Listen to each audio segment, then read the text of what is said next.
बिस्मिल्लाहिर्रहमानिर्रहीम। मोहतरम नाज़रीन, हौज़-ए मासूम क़ुम में एडमिशन स्टार्ट है। अपने बच्चों को सिर्फ 4 महीने में कुरान पढ़ना सिखाएं। ख़ारान के लिए भी क्लासेस स्टार्ट हो रहे हैं। कामयाब होने वाले ख़ारान को अल मुस्तफ़ा इंटरनेशनल यूनिवर्सिटी की तरफ से सर्टिफिकेट भी दी जाती है।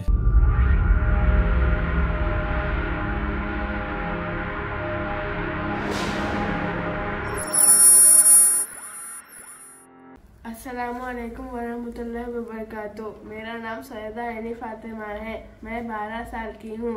आज मैं बीबी फ़ातिमा ज़हरा के बारे में कोई 5 कुरानी आयतें बोलने वाली हूँ।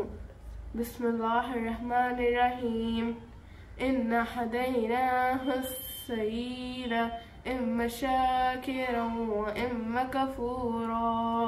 Surely we have shown him the way. He may be thankful or unthankful. Inna a'tadna lil kafirina salasila wa aghlalan wa sa'ira. Surely we have prepared for the unbelievers chains and shackles and a burning fire. Innal abrara yashrabun mina